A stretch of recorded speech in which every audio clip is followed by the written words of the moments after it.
በአሁኑ ሰዓት ዓለም በስጋቶች ተሸብባ በአስጨናቂ ነገሮች ተወጥራ ትገኛለች። በአራቱ ማዕዘናት የውድመት ቡራኬ እንጂ የሰላም ዝማሬ የለም። በተለይ ደግሞ ከሱ አንጻር ኒውክለር የህፃናት አሻንጉሊት ነው የሚባልለት ሱፐር ዌፐን የተባለው መሳሪያ በሀገራት እጅ እንደገባ መታወቁ የዓለም ህዝብን አስጨንቋል።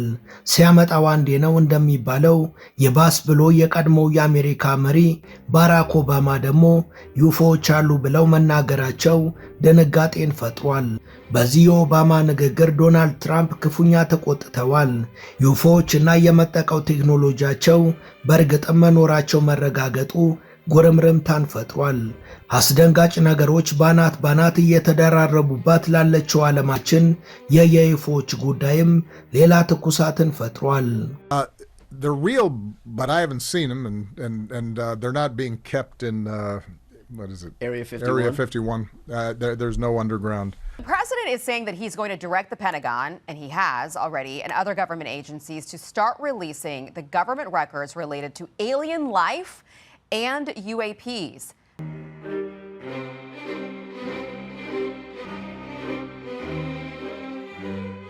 ሰላም ጤና ይስጥልን። በመላው ዓለም የምትገኙ ወድ የመሿለኪያ ቤተሰቦች በዛሬው መሰናዷችን ከዩፎዎች ጋር በተገናኘ ሰሞኑን ባራክ ኦባማ የሰጡትን አስተያየት ተከትሎ እየተከሰቱ ስላሉ ነገሮችና ዓለማችንን በእጅጉ እያስጨነቀ ስላለው ሱፐር ዌፐን ስለተባለው እጅግ አስገራሚ መሳሪያ እናወጋችኋለን።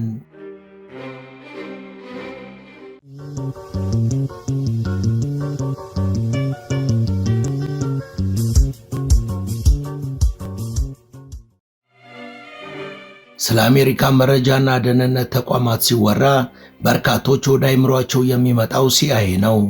በስሩ ከ20 በላይ የደህንነት ተቋማት ያለውና ለየትኛውም የስልጣን እርከን የመታዘዝ ግዴታ የሌለበትን የአሜሪካ ብሔራዊ ደህንነት አገልግሎት የተባለውን ተቋም ግን በርካቶች አያውቁም። በዚህ ተቋም ስር በርካታ የሲቪልና የሚሊተሪ ደህንነት ተቋማት ሲኖሩ ሲአይኤ ወደ 16ኛ ደረጃ ላይ የሚገኝ ተቋም ነው። መቀመጫውን በፔንታጎን ያደረገው የብሔራዊ ደህንነት አገልግሎት ለሀገሪቷ ፕሬዝዳንቶች እንኳን ተደራሽ የማያደርጋቸውን በርካታ ሚስጥሮች እንዳከማቸ መነገር ከጀመረ በርካታ ዓመታት የተቆጠሩ ሲሆን ተቋሙ ደብቆ ይዟቸዋል ከሚባሉ የሚስጥር መዛግብት መካከል ትራምፕ በተደጋጋሚ ሲጠቅሱት የሚሰማውና ሩሲያም ይኖራታል ተብሎ የሚገመተው ሱፐር ዌፐን ወይም ልዕለ የጦር መሳሪያ አንዱ ነው። የሱፐር ዌፐን ያለው ኃይል የውስጥ አዋቂዎች ሲናገሩ የኒኩለር ኃይል የሚጠቀም ነገር ግን 1000 የኒኩለር ሚሳኤሎችን የህፃን አሻንጉሊት የሚያስመስል ብለው ይገልጹታል። ከዚሁ ጋር የተገናኘው የዚህ መሳሪያ ባለቤት እንደሆኑ የሚነገርላቸውና ከነሱ ጋር የተያያዙ መረጃዎች በከፍተኛ ሚስጥር ተይዘዋል የተባሉት ዩፎዎች ናቸው።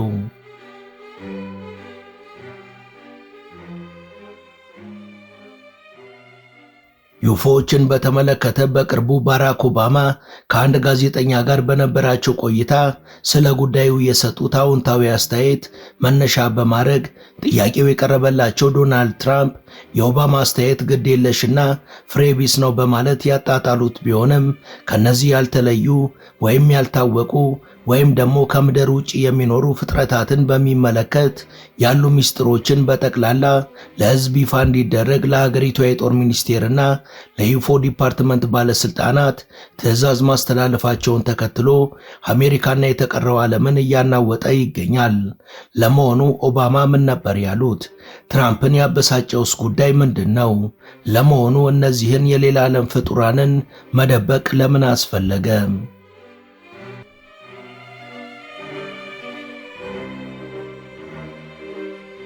ፕሬዝዳንት ትራምፕ ዩፎ ስለተባሉት ፍጥረቶች ጥያቄ ሲቀርብላቸው ያሁኑ የመጀመሪያ አይደለም።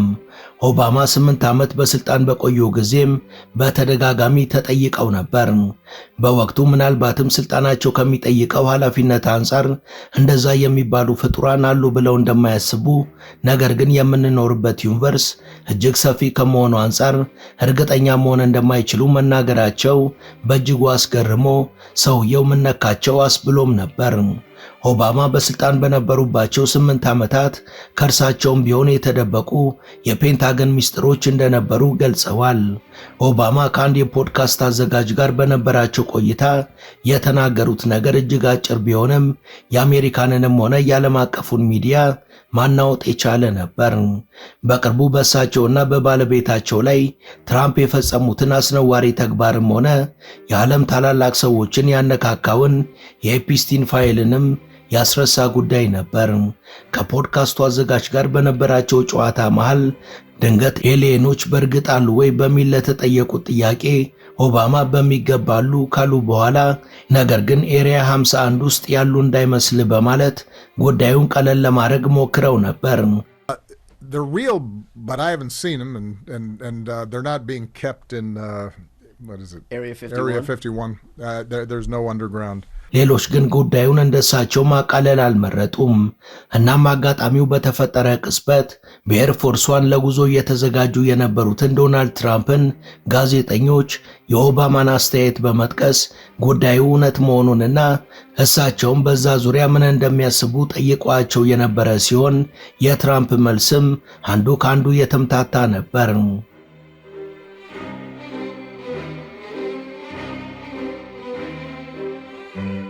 ትራምፕ መጀመሪያ ላይ ብስጭት ብለው እኔ በዚህ ጉዳይ ላይ የምሰጣችሁ መረጃ የለም፣ ያላችኋቸው ነገሮች ይኑሩም አይኑሩም ስለዚህ ጉዳይ እኔ አንስቼ አላውቅም፣ በርካታ ሰዎች እንደሚያወሩ አውቃለሁ። ኦባማ ግን ያንን በመናገሩ ትልቅ ስህተት ሰርቷል። በሚስጥር ተለይቶ ስለተቀመጠ ዶክመንት በአደባባይ ማውራቱ ኃላፊነት የጎደለው ተግባር ነው ካሉ በኋላ የጋዜጠኞችን ጉትጎታ ተከትሎ ከዩፎም ሆነ ሌሎች ከምድር ውጪ ያሉና ከአሜሪካ መንግስት ጋር ግንኙነት ያላቸው አካላትን በተመለከተ በሚስጥር የተያዙ ዶክመንቶች ለህዝብ ይፋ እንዲደረጉ አደርጋለሁ ሲሉ ተናግረዋል። So aliens are real. Well, I don't know if they're real or not. I can tell you he gave classified information. እርግጥ ነው ፕሬዝዳንቱ ይፋ እንዲሆኑ አደርጋለሁ ይበሉ እንጂ ትዕዛዛቸው ለጦር ሚኒስቴርና ለዩፎ ዲፓርትመንት በቃል የተደረገ እንጂ በወረቀት ላይ ያልሰፈረና ገና ያልተፈረመበት በመሆኑ ፕሬዝዳንቱ ቃላቸውን ጠብቀው ሚስጥሩን ይፋ ያደርጋሉ ወይ የሚለው ጥያቄም ከወዲሁ በበርካቶች እየተነሳ ነው። ለመሆኑ የእነዚህን ፍጡራን በተመለከተ አሉ የሚባሉ መረጃዎችን ለምን ሚስጥር ማድረግ ተፈለገ? ስለ እነዚህ ፍጡራን የሚወራው ጉዳይና ውትወታስ ተጨባጭ ነው ወይስ ተራ መላምት? ትራምፕ ከኤሊየኖች ጋር በተገናኘ ያለውን ሚስጥር ለምን አወጣለው አሉ? ጥያቄዎቹ ይቀጥላሉ። ውድ የመሿለኪያ ቤተሰቦች ይህን ዘገባ እዚህ ድረስ ከተከታተላችሁት ቻናሉ የበለጠ እንዲያድግ አንድ ጊዜ ሰብስክራይብ እንድታደርጉ አስታውሰን ተረካችንን እንቀጥል።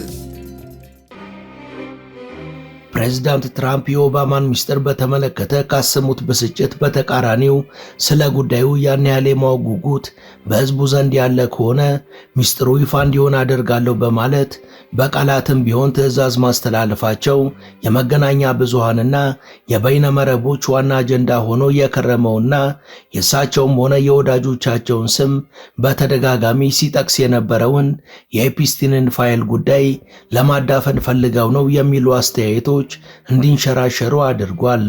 በሌላ በኩል ደግሞ ትራምፕ ስልጣኑ ቢኖራቸው እንኳን ከኤሊየኖች ጋር የተገናኘውን ሚስጥር እንዲወጣ በፊርማቸው አያኖሩም በማለት የሚከራከሩም አሉ። ኦባማ ስለ ጉዳዩ ማመናቸውን ተከትሎ እንደገና በሶሻል ሚዲያ በመቅረብ ጉዳዩን ለማስተባበል በመሞከር በስልጣን ዘመናቸው ሰጥተውት የነበረውን አይነት አስተያየት መድገማቸው ደግሞ ከጀርባ ጫና ያደረሰባቸው አካል መኖሩን የሚያሳይ ነው ተብሏል። ያ አካል ደግሞ ሚስጥሩ እንዲወጣ በፍጹም አይፈቅድም ከሚል ድምዳሜ ነው ትራምፕም አይፈርሙም የተባሉት። ኤሊየኖች ለመኖራቸው ማረጋገጫ ከሰጡት የቀድሞ የአየር ኃይልና የባህር ኃይል መኮንኖች በተጨማሪ በአሜሪካም ሆነ በቀድሞዋ ሶቪየት ኅብረት የሚገኙ ነዋሪዎች አጋጣሚ ሊባል በማይችል ቁጥር በተደጋጋሚ ጊዜ ከፍ ያለ የቴክኖሎጂ ውጤት የሆኑ በራሪ አካላትን መመልከታቸውን ቢገልጹም ምስክርነታቸውን እንደ ቅዠት ወይም በሴራ መላምትነት መንግስቶቻቸው ሲያጣጥሉባቸው የቆዩ ሲሆን አንዳንዴም የዚምባብዌውን የትምህርት ቤት ክስተት ጨምሮ በአፍሪካና በኤዥያም እነዚህ ፍጥረታትና አስፈራሪ ነገሮቹ በተደጋጋሚ ታይተዋል።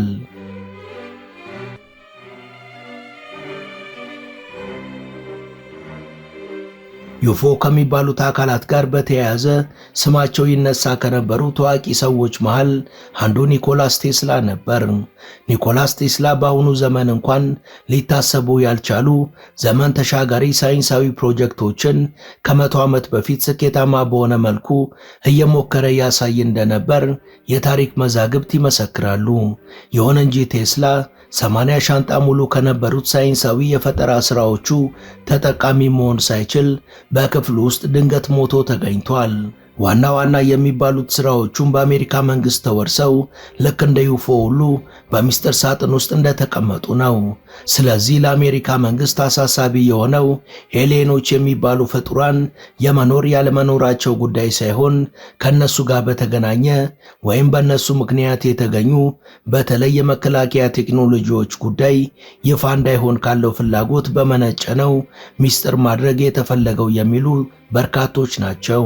ከዚህ ጋር በተያያዘ ኤፕስቲን የተባለውን ሰው በመጠቀም እስራኤሎች ስለነዚህ መሳሪያዎች ለማወቅ በተደጋጋሚ ሙከራ አድርገው እንደነበር ከተለቀቁት የኤፕስቲን ፋይሎች ውስጥ መረዳት ተችሏል። የአሜሪካ መንግስትም ሆነ እንደ ሩሲያና ቻይና እንዲሁም አውሮፓ ያሉ ሀገራት ቢሊዮን ዶላሮችን የሚልቅ ዓመታዊ በጀት በመመደብ ስለነዚህ ፍጡራን ጥናት ሲያደርጉ በባዶ ሰማይ ላይ ነው ብሎ ማሰብ በእጅጉ ከባድ ነው። በአሜሪካ ሴኔት ቀርበው ምስክርነታቸውን ያሰሙ የትምህርት ዝግጅትም ሆነ የኃላፊነት ቦታና የአገልግሎት ዘመንም ያላቸው ሰዎች የተናገሩት ነገር እርግጠኛ የመሆኑ ጉዳይ እውነትነቱ ከፍተኛ ነው።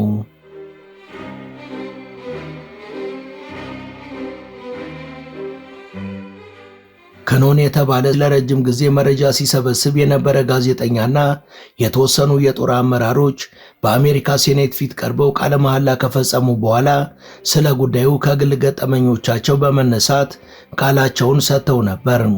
የፔንታጎን ያልተለመዱ ክስተቶች ዲፓርትመንት የሕክምና ባለሙያ የሆነው መኮንንም እንዲሁ በላቀ ሁኔታ ማሰብ የሚችል ነገር ግን ሰው ያልሆነ ፍጡር አካል እንዲመረምር ተጠይቆ ምርመራ ማድረጉን ገልጾ ነበር። ቃላቸውን የሰጡ ከፍተኛ መኮንኖችና ሌሎች በእያንዳንዱ የሴኔት አባል የሚቀርቡላቸውን መስቀለኛ ጥያቄዎች ለረጅም ሰዓታት የሚመልሱበት ሂደት አንድም የቃላት መዛባት ያልነበረበት ሲሆን ሁሉም እንደተሰማሩበት ኃላፊነት ስለነዚህ የሌላ ዓለም ፍጡራን ዝርዝር መረጃዎችን ሰጥተው የነበረ ቢሆንም ከምስክርነታቸው በኋላ ጉዳዩ ተድበስብሶ እንደገና ተዳፍኗል። የአሁኑ የትራምፕ ትዕዛዝን ተከትሎ ስለ ጉዳዩ የተጠየቁት የረጅም ጊዜ የዩፎ ተመራማሪ የሆኑት ዶክተር ስቴቨን ግሪር የዩፎዎች ጉብኝት የዛሬ ታሪክ አይደለም፣ ጉዳዩ ከ80 ዓመታት በፊት በ40ዎቹ ማብቂያና በ50ዎቹ መጀመሪያ አካባቢ በተከሰተ ጉዳይ የጀመረ ሲሆን እነዚህ እጅግ የመጠቀ ቴክኖሎጂ ያላቸው ፍጡራንና ማሽኖቻቸው ከፍተኛ የኒውክሌር ጥርቅም ያለባቸውን አካባቢዎች ማለትም አሜሪካና ሩሲያን በተለይ የሚያዘወትሩበት ምክንያትም አላቸው በማለት ያስረዳሉ። የምንገኝበት ዘመን ነገሮችን የመግለጥ ይባላል። ምናልባትም በርካቶች እንደ ትንቢት ሲናገሩለት የነበረው የ2026 የመገለጥ ዘመን ይሆናል። ነገር ግን ጉዳዩ እንደዚህ ቀላል አይደለም። በዓለም ላይ ካለው 8 ቢሊዮን የሰው ልጅ ውስጥ በትንሹ 7 ቢሊዮን የሚሆነው የትኛውም አይነት ይሁን አንድ ፈጣሪ አለ ብሎ የሚያምንና ይህ ፈጣሪ ደግሞ ሕሊና ያላቸውን ነጻ ፈቃድ የተሰጣቸው ፍጡሮች ከሰው በቀር የለው ምድርም ብቸኛዋ የሰው መገኛ ናት ብሎ የሚያምኑ በመሆኑ ይህንን እውነታ በቀላሉ የሚቀበሉት አይሆንም።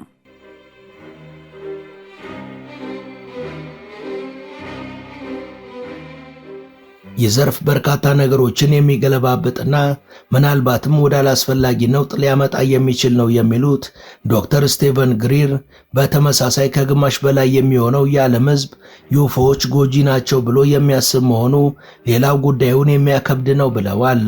እውነታውን ያለመግለጽ ደግሞ ይህን ጉዳይ አንዳንድ መንግስታትም ሆኑ ስግብግብ ሚዲያዎች ላልተገባ የፖለቲካ ጥቅምና የገንዘብ መሰብሰቢያ ያደረጉት ህዝቡንና አንዳንድ ደካማ መንግስታትን እንዲያሸብሩ አድርጓል ብለዋል።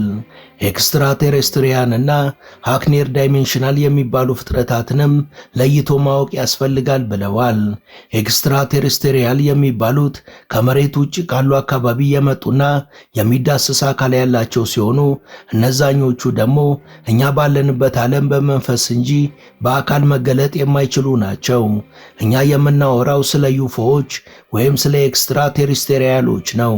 እነዚህም በሚመለከት የአሜሪካ መንግስት ከ80 ዓመታት በፊት በአይዘንሃወር ዘመን መረጃው የነበረው ሲሆን ከአሜሪካ መንግስት ጋር ፍጥጫ የሚመስል ሁኔታ ውስጥ ገብተው የነበሩት በ1940ዎቹ አጋማሽ አሜሪካ ሁለቱን አቶሚክ ቦምቦች ባፈነዳችበት ወቅት ነበር። በወቅቱ ፈንድተው የነበሩት ቦምቦች ሂሮሺማና ናጋሳኪን ከማውደማቸው ባሻገር ራቅ ብለው የኤሊየኖች ምህዳር ላይ ያልተጠበቀ ክስተትን ፈጥረው ነበር። ቦምቦቹ ሲፈነዱ ተፈጥሮ የነበረው ከብርሃን ፍጥነት በላይ የሚወነጨፈው ሞገድ የኤሊየኖችን በረራ ዲስክ እንቅስቃሴ በመግታቱ ዲስኩ እስከ አሽከርካሪው በአሜሪካ ምድር እንዲወድቅ ያደረገ ሲሆን የአሜሪካ መከላከያም ፍጡሩንና ዲስኩን በቁጥጥር ስር ካዋለ በኋላ ያንን በራሪ አካል ከላይ እስከታች አብጠርጥሮ በመመርመር ልዩ የሆነውን ቴክኖሎጂ አስመስሎ በመሰካካት በርካታ ከጊዜው የቀደሙ ቴክኖሎጂዎች ባለቤት መሆን ችሎ ነበር።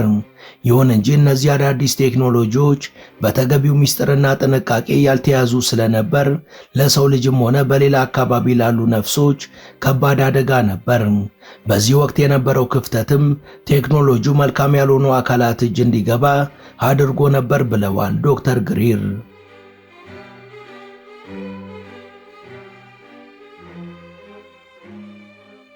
ዶክተር ስቴቨን ግሪር ስለ ዩፎዎች ገለጻቸውን ቀጥለዋል። in the 40s and 50s. And that was because once we detonated the first atomic bomb, a big red flag went over the earth and over humans.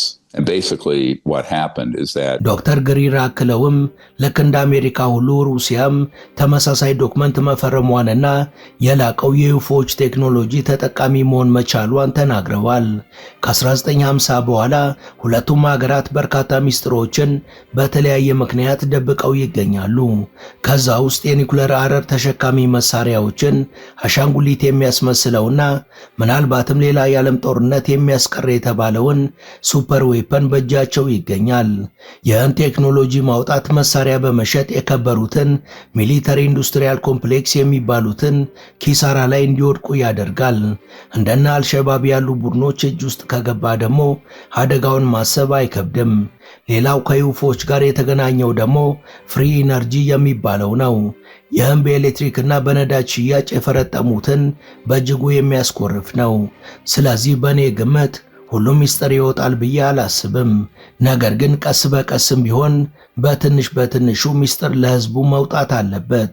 በተለይ ደግሞ እንደ ፍሪ ኢነርጂ ባለው ጉዳይ ላይ ህዝቡ እውነቱን ማወቅ አለበት ብለዋል ዶክተር ስቴቨን ግሪር።